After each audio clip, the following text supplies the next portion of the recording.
Hey Kev, let's follow this trail over here. This looks like there might be something waiting down there. All right. Hey, wait a minute. Do you hear that? Yeah, I thought it was just me. What the heck is that? I don't know what that is. Whoa, do you smell that too? That's unbelievable. Hey, look. What the? Hey, look, those branches are moving over there. What the heck is that? Holy cow, is that what I think it is? Look at that thing. Oh my God. It's a freaking Sasquatch.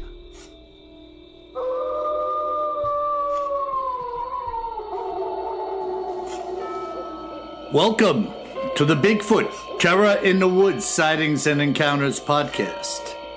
I am your host, W.J. Sheehan, author of the series of books entitled Bigfoot Terror in the Woods Sightings and Encounters.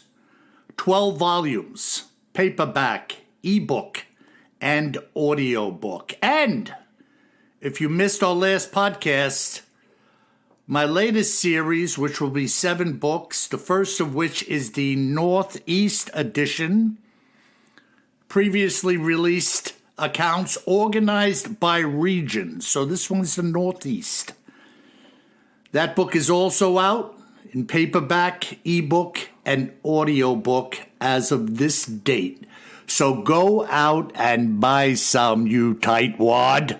Oh, the Royal Trumpeters. Was that better than the Royal Kazoo? Yeah. And it's always good that you can't see men in tights. So just the sound of the Royal Trumpeters brings joy to my heart. It brings the kazoo back.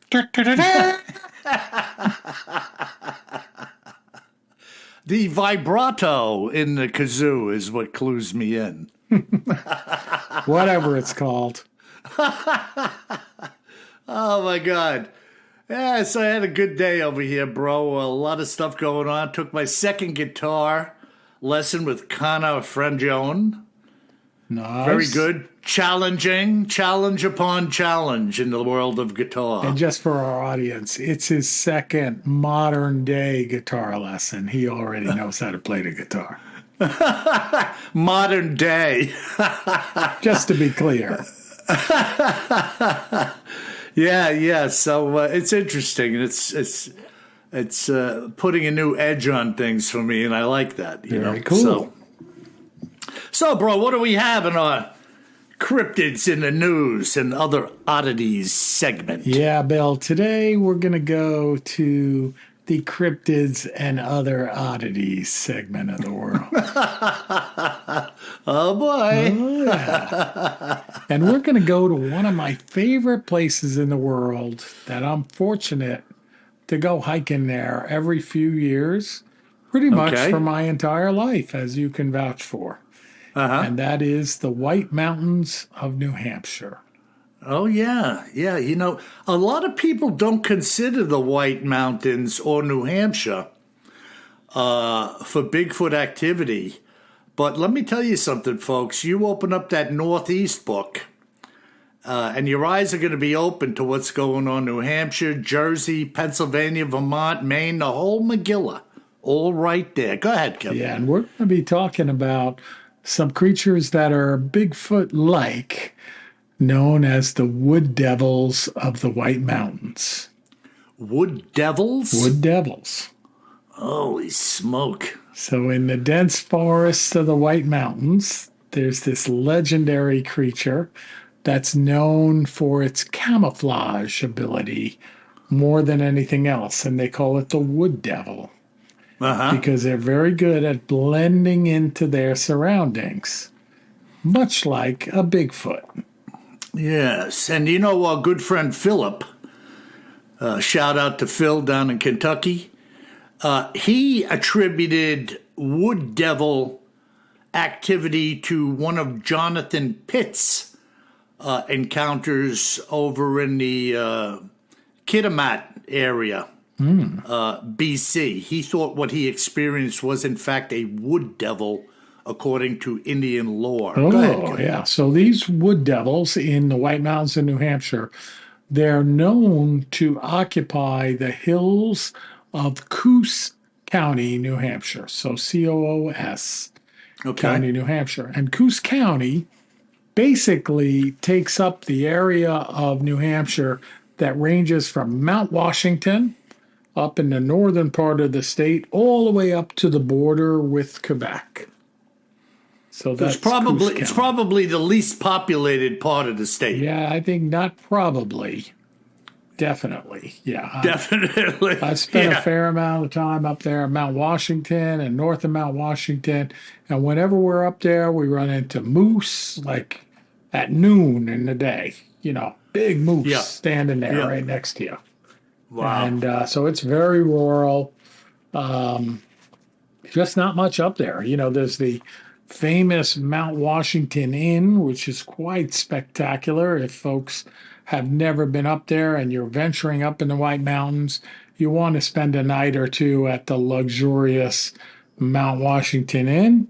It may remind you a little bit of The Shining, but it's not the hotel from The Shining. That's out in Oregon. It's a big place, Kev? Huge, yeah. Relatively. No kidding. Not on the mountain, though. No, it's trying to think if it's north of the mountain. You could see the mountain from the porch. Okay. But it's probably built in the late 1800s, I would bet. Wow. Pretty spectacular. Yeah, magnificent old structures, Exactly. No children on tricycles with red rum splattered across the mirror? Maybe. So back to the wood devils. It always challenges my imagination to think of who discovered these things, because you're talking about an area that the further back you go, the less and less people were there. Well, we're actually going to get to that. It's funny you say that, because the creatures go back in time. The sightings go back pretty far in time. So these wood devils, they're known, despite the fact that they're 7 or 8 feet tall, big hairy creatures, they're rumored to be very stealthy and quite elusive. Now, I've told you, Bill, recently, over the past few years, when I've been up there hiking in the White Mountains, there have been times where I felt like something was watching. And I'm not saying it's a wood devil, but I am saying that it's very quiet up there, even on some of the, I would call them mainstream trails that I've hiked up in the mountains there. You don't see a lot of other people. Maybe you don't see any other people, but there are times where it gets very quiet and you do feel like, something's watching me up here. Yeah, and Kev, I've said this many times, and I say it to you and everybody else. When you feel that feeling, that is a God-given warning system that a lot of people have snuffed in urban America. Right. And honestly, it's hard for me to balance, because when you're reading and writing and talking about cryptids and stuff like that all the time, it's easy to suppress that when you start feeling it, because you're like, oh, it's not really anything. It's just because I just wrote a podcast about this wood devil or whatever it is. You know what I mean? But very interesting. I agree with you, but I have to be careful too. Yeah. Now, I always give this exercise to people to test yourself about the efficacy of what Kevin's talking about and what I'm talking about. This sense that eyes are on you. I want you to do something. The next time you're at a traffic light stopped, try to be mindful of whether you just look to the left or the right, seemingly on cue, only to see that the person next to you is looking at you. It's a fail-proof exercise. Once you do it, you won't believe how many times this happens to you. And that's in an urban and or city type environment where you're not out in Coos County in northern New Hampshire or anywhere else in the woods. You're in a relatively crowded commercial type of area, and you'll see how much that affects you. And then put yourself in Kevin's shoes, marching around in the wilderness, very quiet, and he feels like he's being watched. Kevin, I guarantee you something was watching you. I don't know if it was Beast or Bigfoot, but something had eyes on you. Now, what if I'm sitting at a traffic light and I have my Batman mask on like I often do? Well, it's pretty good chance that somebody's going to be looking at you all the time. All the time. Red light or green light, they're looking at me. Wow, I'm digging that crazy cow, man. Yeah, Where'd you what's get with it? those Gotham City license plates? Woo! I dig those pointy ears, Batman. All right, so you wondered where the origin of these wood devils came from. Not the origin of the creature, but when they were first sighted. Okay. And it's speculated that lumberjacks working the woods in this part of the White Mountains sometime in the 1930s, so almost 100 years ago, gave the creatures their name of wood devils. And for what reason? Because they were often hiding among the wood that they were trying to cut down. Uh-huh. And then in the 1940s, 10 years later, a camper claimed to have spotted one and said it had a horse-like face with gray hair covering its entire body. Oh, man. Can you imagine encountering that? I mean, you want to talk about making your skin freaking curl. Yeah. Oh, 7 feet tall, horse's head or face. Yep. On 2 legs, no doubt, Oh, right? yeah. I mean, it could have been an ugly-looking Bigfoot, so they said it's got a horse face, but I don't know. It's kind of hard to mimic a horse face. You know what I mean? Hey, you might describe horse things. face. What are you looking at? Yeah. You might describe things in a lot of different ways, but like horse face? Horse face? You got me there. You're going to laugh. You know what just ran through my mind? That song that says that the girls always look prettier at closing time. Horse face. Oh, let's not go there. So we talked about the wood devils and kind of related to wood devils in the same area of New Hampshire. Get this, Bill. There's something called the stone throwing devils. Very similar, maybe the same, and those accounts date back to the 1600s. No kidding. Yeah. Well, rock throwing, stealthy, sneaking around in the woods, tall, hair covered. Break out the royal trumpets. Ta-ta-ta-ta. That's a freaking Bigfoot, man. I know. So get this. Someone named George Walton claimed that stones rained down on his cottage in 1682. Wow. But no one could ever pinpoint the culprit. So, this is a long, long time ago. Yeah. I mean, even today, there's not many people up there north of Mount Washington. But in 1682, so this person, another one, another clergyman, a clergyman named Puritan Cotton Maher, or Marr, caught wind of the event that George Walton reported and immediately blamed the devil. Others back then claimed it was a poltergeist. But the details of the stone-throwing devils have never been fully uncovered. Mm-hmm. Some claim that when the stones were thrown, a black cat would appear. And George Walton seemed to remain a prime target. Huh. Yeah, pretty crazy. It is. And, back in that day and time, Kev, I'm sure you'd agree, if you were somebody moving around in that country and came across a cabin, I think you're going to make contact with the individual. You're not going to stand off and throw rocks at his house. Yep, agree. You're going to say, hi, I'm over here. I'm coming from, wherever. And, you mind if I sit down a spell and, and maybe you share a little something with him, some game or whatever, Yep. But to stand off and throw rocks at the No. cabin, I can't see that happening. Yep. Not humans. Agree. Wow. Wood devils. Wood devils. So that's it, Bill. It's pretty interesting new cryptid for us to catalog. So if you're playing cryptid bingo tonight and you have wood devils, you might be a winner. Bingo! Bingo!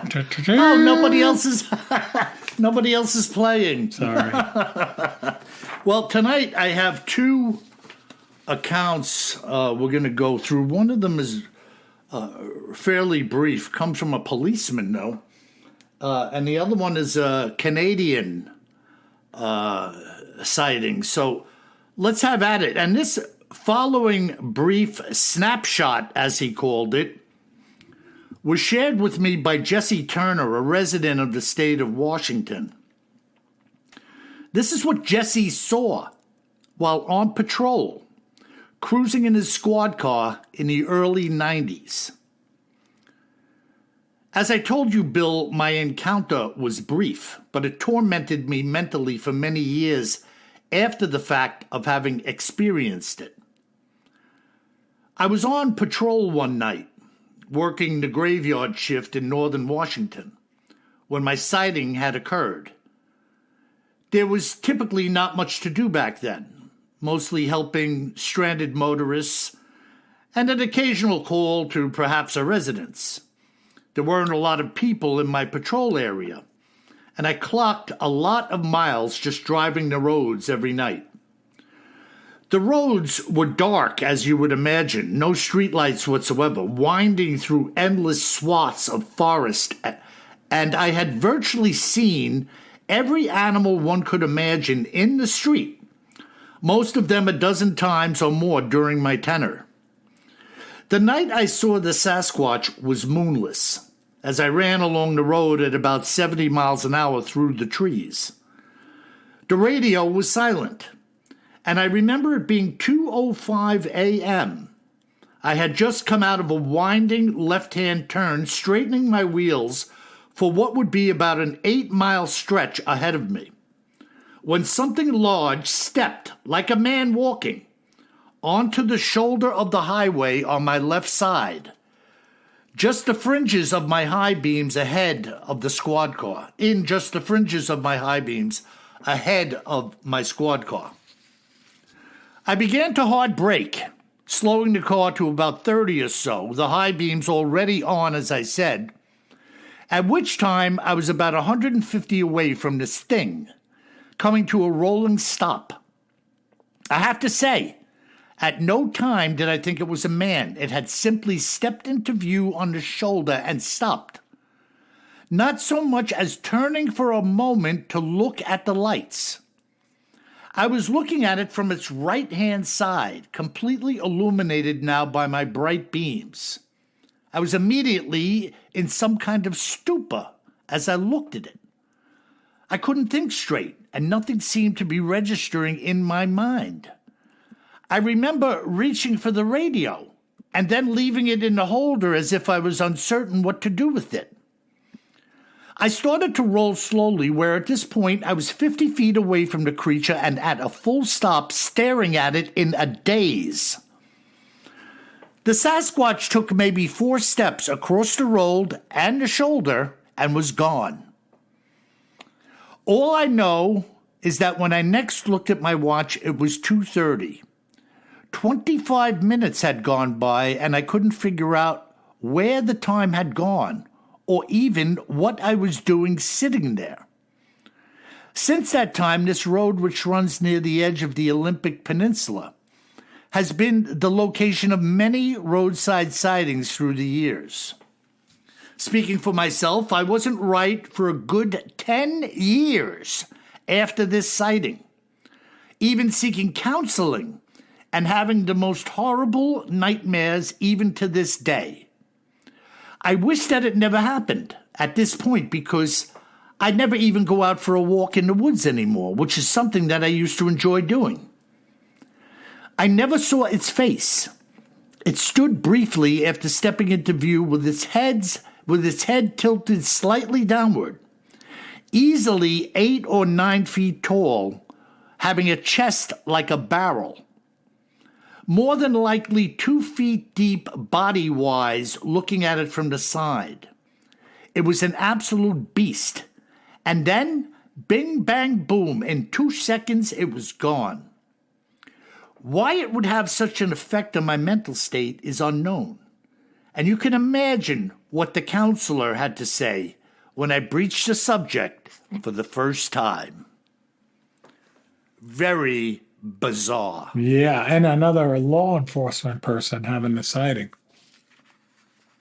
I mean, from what this cop said, this encounter trashed him. He had an encounter that, to read it, to speak of it, seemed to last seconds, a minute, 2 minutes, 30 seconds. He said 25 minutes went by when he next looked at his watch, and he couldn't figure out what was going on. He couldn't grab the radio and understand what he was supposed to do with it. He was just like dumbfounded. And he's still like a train wreck. So that is freaking weird, huh? Very strange. Olympic Peninsula. And that's a zone. hotbed out there in Washington State, the western part of Washington State. It's absolutely a hotbed. That's where they were finding those nests, Bill. Remember on the Bigfoot show? Yeah, well, and in volume 12, I have my interview with the search and rescue fellow from the Olympic National Forest. And he had his own encounter over there, and he told, and you'll read it in volume 12, he had heard through the grapevine, and I confirmed this through some of my logging buddies because I knew they would know. These guys were going in to scope out a road for a new logging site. And when they got in, they found a hut, a building, made without tools that a large person or creature could easily stand up in. And outside of this thing were deer bodies torn apart in different ways. And they skedaddled out of there. The boss was PO'd, but he came back to prove or disprove what they had reported to him. He closed the site down. They never went in there to log, and he put a metal gate and a pile of rocks blocking the entrance in. Crazy, man. Wild. So let me get into this other account here. Oh, twofers. Yeah, 2 for night. All right. Now, this sighting was shared with me by Tracy Kilbourne, a resident of Quebec, Canada. Yet again, folks, here we have a chance meeting with the king of the woods occurring while somebody is hiking. This is what Tracy had to say. Although I'm no longer married, my husband Jonathan having passed 6 years ago, it was he and I at the time that saw what I'm about to tell you in 1998. Jonathan and I were very outdoorsy folks, always hiking, picnicking, skiing, anything we could do to get out of the house, winter, spring, summer, and fall. It was late September when he and I headed up to Mont Megantic to spend the day. For us, a good hike would be 10 miles or more, regardless of terrain or weather. In fact, some days we would pick the worst conditions just as a personal challenge. We were also very competitive with each other. We began at about 8 a.m. entering the woods near Mont Megantic, heading directly into the trees, compasses in hand.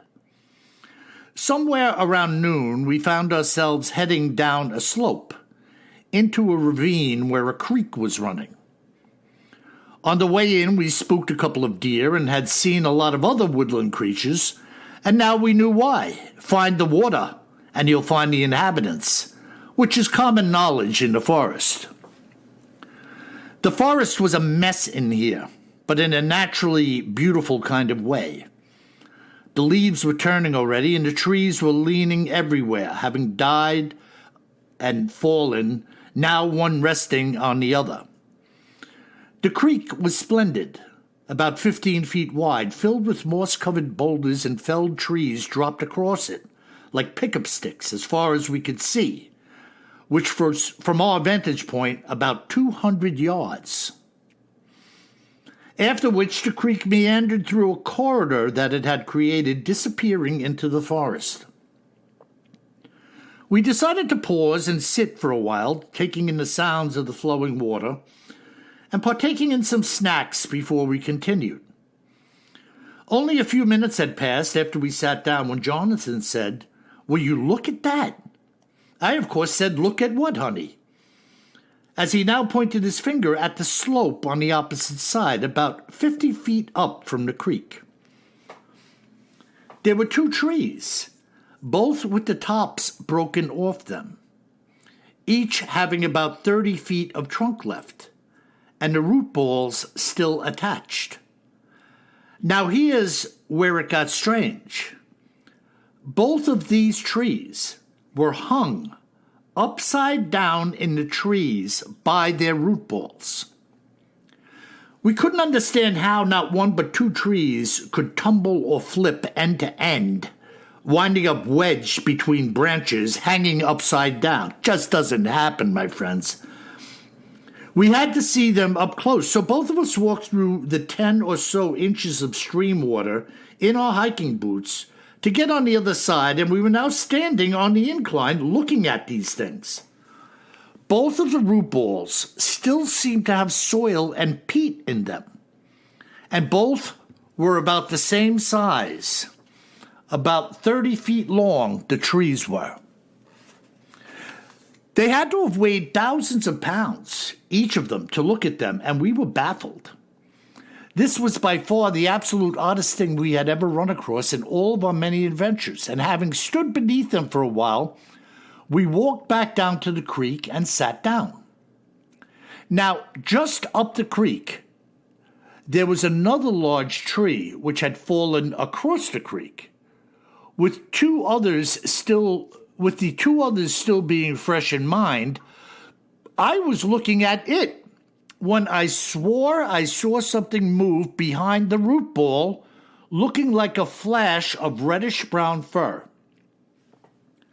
I said to Jonathan, "I think there's an animal behind that giant root ball," and pointed at it with my finger. Seconds later, the crown of what appeared to be a head and a set of eyes peered over the top and then quickly withdrew. Jonathan looked at me, saying that looked like a caveman. Immediately I was afraid when he had said that, it being exactly what I was thinking. We were deep in this forest, no weapons, and there was some kind of Neanderthal-looking monster in here with us. I grabbed my husband's arm and said, "Let's get out of here, I'm frightened." And as we began to walk, the angle of our view widened to where we could now gradually see more of what was behind the root ball. And that's when it leaped. This thing, or creature, jumped out from behind the roots, scampering down the bank and up the hill, disappearing into the trees. We could hear it moving as it did so, and thankfully it was moving away from us and not towards us. Once it was exposed to us, the height of it was much greater than the root system, about 7 or 8 feet tall. It was broad and very stocky, never turning its face to look at us. It was naked, except for its covering, which seemed to be a combination of long and short hair, not dense fur like a bear. For the next couple of miles, neither of us spoke much. We just kept putting one foot in front of the other, with one eye looking over our shoulders. Much later in the day, we were trying to put the pieces together in our minds, seeing this thing in the same place as the hanging trees. As big as it was, surely it could not have lifted them into the trees unaided. And yet, there they were. It took us a good long while to accept having seen what we now believe was a Sasquatch. But there was no other rational explanation. What else is large, muscular, hairy, and running around on two legs in Quebec? Nothing. I think that about says it. Did it speak French or English in Quebec? Yeah, parlez-vous. Oh. And like Sherlock Holmes said to Watson, "My dear Watson, after having eliminated everything that is not true, whatever is left, no matter how improbable, must be the truth." And that's what these people did. Process of elimination. Root balls in trees, Neanderthal-looking monster, big, strong, fast. Could it have done it? Who knows?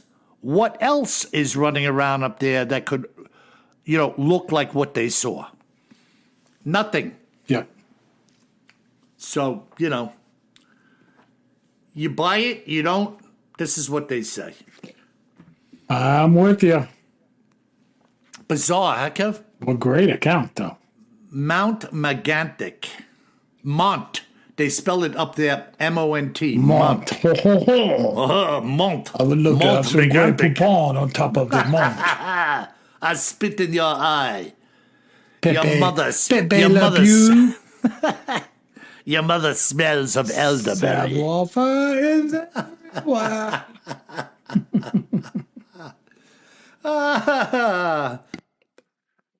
Awesome. There you have it, Good bro. stuff. I didn't know it was a twofer. It's like Wednesday is Sunday at Carvel. Same thing, only it's Tuesday. Oh. Well, when we're recording, it's Tuesday, but it'll be Saturday when people hear it. Maybe Sunday, which would make good sense.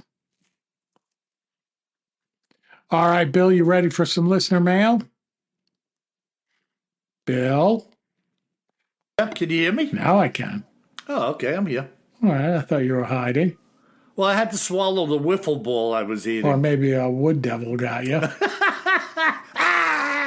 All right, Bill. Well, we are going to Sydney, Australia, to hear from Gus.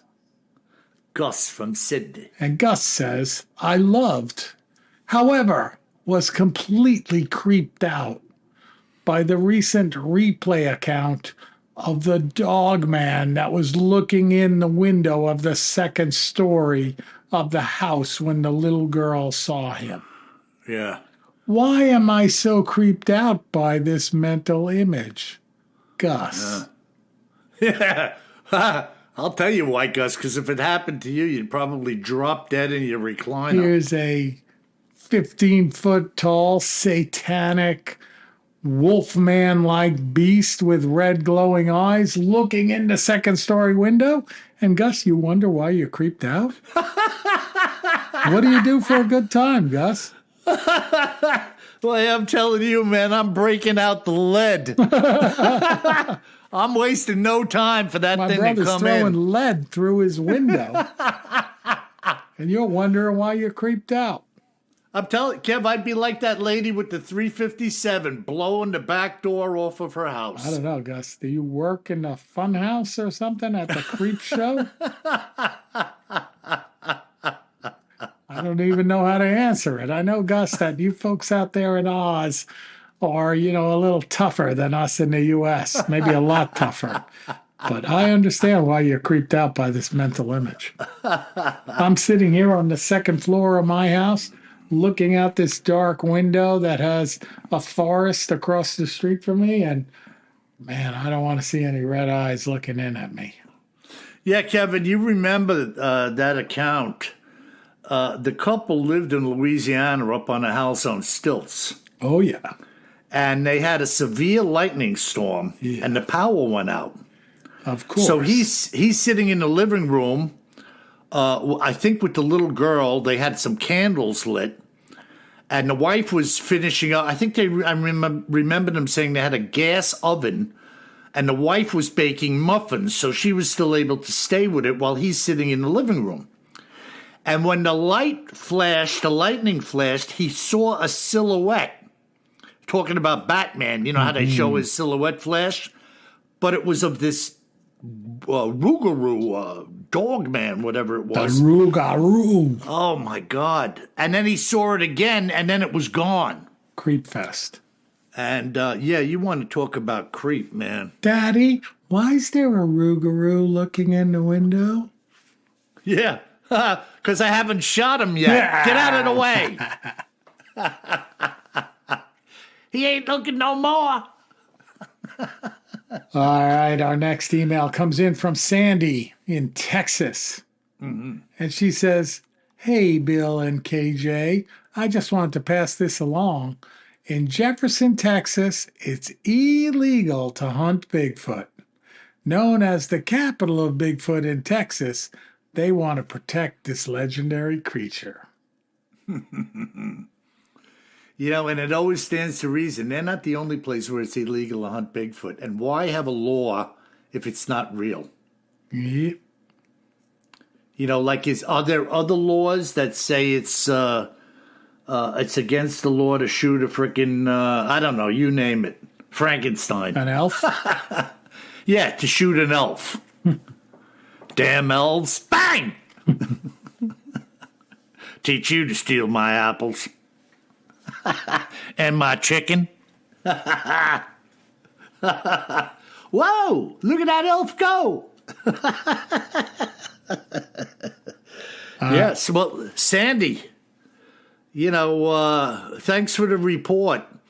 And by the way, Kev, remind the folks how they can get us if they've seen something. Yeah, I mean, go to our website, BigfootTerrorInTheWoods.com, and click on the Contact Us link, and that'll launch an email. And we do read every single email that comes in, even if we don't read every single email on out loud on the podcast. Easy for me to say. Yeah, and listen, a lot of emails are just, you know, kind-hearted people saying we love what you do, keep up the good work, you guys are the best, and we love that stuff. I mean, obviously, we really live appreciate off of that stuff. Yeah, yeah, It's a big deal. But, don't stop sending them. Right? No, please keep it up, and of course, the audience at large. We believe would like to hear the stuff that involves or wraps around something just a little bit more in depth for them, you know. So we do love you guys, and we appreciate everything you send out to us. Awesome. All right, 2 more emails, Bill. Okay. One short and one long. That's a super creep fest. So first the short. From Kathy in Maine. She says, "Thank you for uploading the podcast to YouTube. Right now, I can't afford to pay for a podcast service." Kathy in Maine. And I just want to say, you don't have to pay for a podcast service to listen to our podcast. If someone's trying to charge you for it, you got to go to a different podcast player. But like if you have an iPhone, you can download it and listen to the podcast for free. Right. That's the only thing, Kathy, that would hinder you. If you don't have any access to Wi-Fi or the internet, the podcast is free. Absolutely. And in fact, if you could jump on YouTube, we've got them all loading up on there on a regular basis. So you can. Well, that's what she mentioned. She mentioned, thanks for uploading to YouTube. But I'm also saying, you know, you can listen to it for free as on a podcast player. That's right. Yeah. Don't ever pay for it. That's right. That's right. No, that's good. I'm glad to hear Kathy's doing okay, and God bless you for listening and putting up with us. All right, our last email, folks. And, you know, you may want to put the kiddies to bed for this one. Daddy, I want to hear it. You don't want to hear this one. All right, the subject is in German, der Struwelpeter. So what? Say it again? Der Struwelpeter. And the subtitle is The Most Terrifying Children's Stories of All Time. Oh, boy. I was listening to one of your Christmas podcasts, and you were talking about some creepy legends from around the globe. You seem to enjoy the scary traditions of other cultures. So I thought I would introduce you to a book that my German grandmother used to read to us. Yeah, yeah. Ja, ja. Das Struwwelpeter, which translates to shock-headed Peter. Oh my, shock-headed Peter? Check. Okay. Ja, ja. Yeah, yeah. This is a volume of terrifying cautionary tales written in 1845 that has illustrations so graphic that it's no wonder that children raised with these stories were terrified for the rest of their lives. My grandmother bought this tattered book with her from Germany in 1929. And we as children used to insist that she read them to us. I insist. Even though the pictures gave us constant nightmares. Tell us the story again, Granny. Tell us again. Make sure you show us the blood. You gotta be kidding me. All right, so get this. Cover the kiddies' ears for this. All right. Well, I guess kids love to be scared. There are stories such as the boy who won't stop sucking his thumbs, despite the warnings from his parents that Der Schneider, who's known as the tailor, will come and chop off his thumbs. Wait, hold on. The tailor does come with his enormous shears, and the final illustration shows the boy standing with no thumbs and blood dripping from his hands. Children's stories. Yeah. That's good. Kev, you must send me the title of that book over.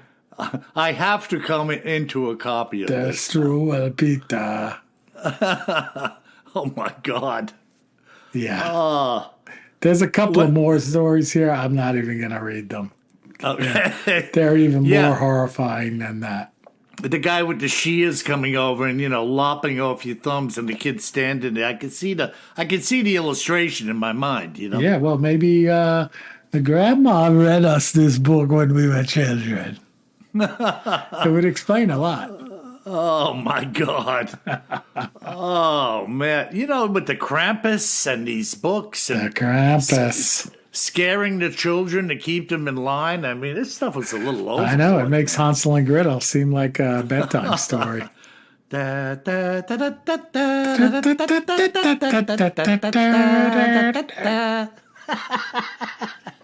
Awesome. All right, Bill. Well, that's it this week. Great podcast. Thanks, folks, for listening. Hopefully, we didn't scare the bejesus out of you, but we might be getting the creep on next week. Yeah. And by the way, if you have a Ring camera and someone comes to the door and they talk to you like they can see you through the camera, that might be a black-eyed children. Right. Do you mind if I use your telephone? Sure, come on in. Boy, you're an ugly little bastard. Can you play guitar? Can you teach me guitar? Oh, my God. Great story, Kev, of the Wood Devils.